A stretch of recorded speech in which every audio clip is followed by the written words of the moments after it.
आज हम बात कर रहे हैं राजा चंदन सिंह और ज्योतिषी भद्रशील के बारे में कि किस तरह से उन दोनों के संवाद में ये मालूम चला कि जिसके नसीब में जो लिखा है वही होता है। अगर आपको किसी का नसीब बदलना है तो आप कुछ नहीं कर सकते, उन्हें अंदर से मेहनत करनी होगी। अगर वो नहीं चाहते मेहनत करना तो कभी किसी का फ्यूचर चेंज नहीं हो सकता। इस स्टोरी के साथ टाइम मैनेजमेंट लेसन्स भी सीखेंगे और अपने लिए कुछ एक्शन पॉइंट्स भी लेंगे। नमस्ते और स्वागत है आपका manage time with Akhil podcast में। यहाँ आप अखिल यानी मेरे साथ एक सफर पर जाने वाले हैं जिससे अपने टाइम को और बेहतरीन तरीके से मैनेज कर पाएंगे। तो तैयार हो जाइए, हर बुधवार और शनिवार को एक नया कदम बढ़ाते हुए अपने सफलता की तरफ आगे बढ़ेंगे। चलिए शो की शुरुआत करें। हेलो दोस्तों, मैं आपका टाइम मैनेजमेंट लाइफ कोच अखिल बाहेती।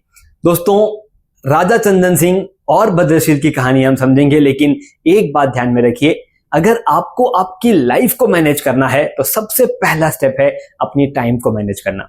अगर हमारा टाइम हमारे कंट्रोल में नहीं है, आप लाइफ के सभी चैलेंजेस को सिर्फ फेस करते जाएंगे, परेशान होते जाएंगे और कभी आगे नहीं बढ़ पाएंगे। लाइफ में आगे बढ़ना है तो सबसे पहला स्टेप है अपने टाइम को मैनेज करना। आज हम बात कर रहे हैं फ्यूचर की। अगर आप भी उनमें से हैं जो अपने फ्यूचर को थोड़ा सा यूनिक करना चाहते हैं, बदलना चाहते हैं, अच्छा बनाना चाहते हैं, तो एक छोटी सी स्टोरी से जो आज लर्निंग मिलने वाली है उसे लीजिए और फिर देखिए किस तरह से बड़ी ही आसानी से हम अपने फ्यूचर को अपने हाथों में लेकर के, अपने कंट्रोल में लेकर के आगे बढ़ सकते हैं। होता यूं है कि एक बार राजा चंदन सिंह के बारे में ज्योतिषी भद्रशील ने काफी सुना होता है। ज्योतिषी भद्रशील कहता है कि राजा चंदन सिंह बहुत ही ज्ञानी है, बहुत ही मशहूर है, और वाइस वर्सा राजा चंदन सिंह ने भी ज्योतिषी के बारे में सुना होता है कि भद्रशील जैसे ज्योतिषी इस दुनिया में नहीं है। और योगानुयोग उन दोनों का मिलाप हुआ। मिलाप होने के बाद उन दोनों में काफी अच्छी बातचीत चली और बातचीत के दौरान राजा चंदन सिंह ने कहा कि ज्योतिषी, हम आपके बातचीत से बहुत खुश हुए हैं, हम आपकी लाइफ को बदलना चाहते हैं, मैं आपको बहुत सारा धन देना चाहता हूं जिससे आप अब अपनी लाइफ को आसानी से जिए, खुशी खुशी जिए। उस वक्त ज्योतिषी भद्रशील ने कहा कि राजा, किसी की लाइफ को बदलना ये हमारे हाथ में नहीं है, आपके हाथ में नहीं है। अगर मैं अपनी लाइफ को आज बदलना चाहूं तो मैं बदल सकता हूं, मैं जैसा हूं वैसा खुश हूं, मुझे अपनी लाइफ को नहीं बदलना है। राजा ने कहा, ज्योतिषी, आपको भ्रम हो रहा है, मैं आज इस घड़ी में जिसकी लाइफ बदलना चाहता हूं मैं बदल सकता हूं। भद्रशील ने कहा कि ठीक है राजा, ये आपके लिए चुनौती है, आप कोई भी एक इंसान को पिक कर लीजिए और उस इंसान को मुझसे मिलवाइए और बताइए कि आप उन्हें कितना अमीर बना सकते हैं। राजा ने गांव के किसी एक कोने में से एक गरीब मजदूर जो खेतों में काम करता है उसे बुलाया। कहा कि ये गरीब मजदूर है और ये 1 महीने के भीतर अमीर हो जाएगा। ज्योतिषी भद्रशील ने कहा कि राजा, ये आपका भ्रम है, ये गरीब है और ये गरीब का गरीब ही रहेगा, जब तक इसके अंदर से इच्छा नहीं होती ये अमीर नहीं बन सकता। अब राजा और ज्योतिषी दोनों में ही ये चुनौती लग गई। इन दोनों के बीच में सिर्फ एक ही पैक्ट था कि आप डायरेक्टली धन दे करके उसे अमीर नहीं बनाओगे, वो अपने आप अमीर बन जाना चाहिए। राजा अगले दिन उस मजदूर के खेत की तरफ घूमते घूमते गया। मजदूर दौड़ता हुआ आया, राजा की सेवा की, राजा उससे खुश हुए और राजा ने कहा कि कल सुबह दरबार में आना, हम आपको एक भेंट देंगे। अब शर्त थी कि आप उसको धन नहीं दे सकते। तो जैसे ही वो दरबार में आए अगले दिन मजदूर, उनको राजा ने कहा कि ये एक हमारा पार्सल है और इस पार्सल को आपको दूसरे गांव के एक राजा के पास पहुंचाना है और इस पार्सल को पहुंचाने के बाद वो जो कुछ भी तुम्हें देना चाहे वो आप खुशी खुशी ले लेना। उस पार्सल के अंदर राजा ने चिट्ठी में लिख दिया था कि ये जो इंसान आपके यहाँ पर आ रहा है वो बहुत ही कष्टालु है, वो बहुत ही काम करता है और हमारा खास सेवक है, हमारे बेटे समान इसे समझना। आपकी अगर कुछ जायदाद उसे देनी है आप दे सकते हैं, कुछ गांव के पते उनके नाम पे लिखने हैं आप लिख सकते हैं। इस तरह का एक मैसेज दे करके उस पार्सल के अंदर राजा ने उस मजदूर को रवाना किया।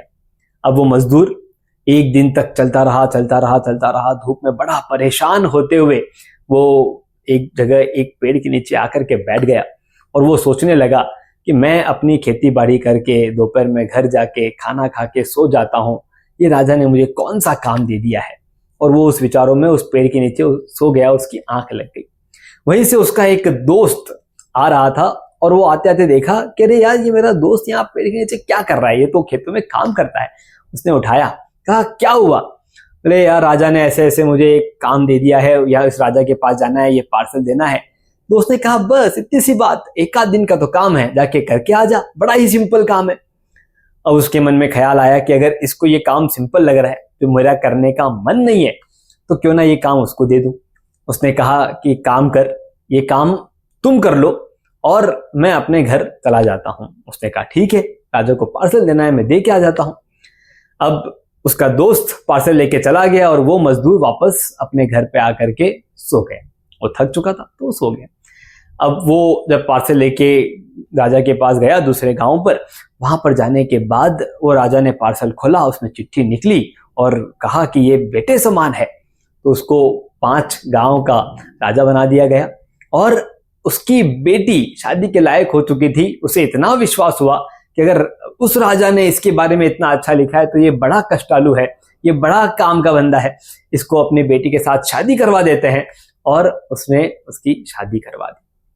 अब 3 दिन के बाद राजा चंदन सिंह ने उस मजदूर के हालचाल पूछे तो मालूम चला कि वो तो अपने घर पर है और खेतों में काम कर रहा है। राजा चंदन सिंह ने उसे फिर बुलाया अपने पास। बोले क्या हुआ, तो गया नहीं उधर राजा के पास? बोले साहब, मैं तो अपने खेतों में काम करते हुए खुश हूं और मैंने अपने दोस्त को वहां पर भेज दिया है। दोस्तों, इस एक स्टोरी से अगर आपको मैसेज मिलता है तो ये बहुत ही क्लियर मैसेज है। वो दोस्त जो काम करने के लिए, यहां वहां जाने के लिए आसान मानता था, उसका फायदा हुआ। उसे एक नसीब, अगर आप कहेंगे कि उसका लक अच्छा था, तो बिल्कुल नहीं। उसका वो डिसीजन मेकिंग, उसका वो काम को देखने का नजरिया, उसका वो एक्शन लेने का नजरिया वहां पर काम आया। अगर वो सोचता कि ये काम बड़ा टाइम टेकिंग है, बड़ा बोरिंग सा है, तो डेफिनेटली वो भी नहीं जाता। लेकिन उसने कहा कि बस एक दिन की तो बात है, तो पहुंच जाएगा। और वो काम उसे मिल गया और वो आज राजा का जवाई बन गया। वो उसके गांव, उसके नाम पर कुछ गांव के पट्टे लिख दिए गए। और वो इंसान जिसकी तकदीर राजा ने बदलनी चाहिए, वो नहीं हुई। ऋषि भद्रशील की बात यहां पर सच निकली। अगर इंसान खुद अपने आप के अंदर बदलाव करना चाहता है तो वो कर सकता है। अब मैं आता हूं अपने टाइम मैनेजमेंट टिप के साथ।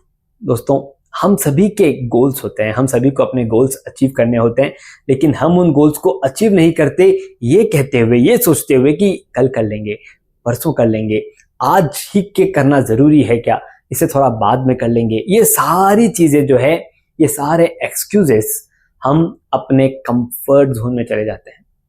आपको एक एक्शन प्लान बनाना है और आपको कहना है कि अगर मुझे मेरा फ्यूचर बदलना है तो मुझे मेहनत करनी होगी, मुझे मेरा नसीब बदलना है तो मुझे मेहनत करनी होगी। अगर हम मेहनत करेंगे तो इसी तरह के अपॉर्चुनिटी जो उस कारीगर के दोस्त को मिले थे, वैसी अपॉर्चुनिटी हमें मिलेगी। और जैसे ही वो अपॉर्चुनिटी मिलेगी, हम उसे ग्रैब करते हुए हमारी लाइफ में आगे बढ़ जाएंगे। सबसे ज्यादा इंपॉर्टेंट है आगे बढ़ना, कहीं भी किसी भी चीज के लिए नहीं रुकना।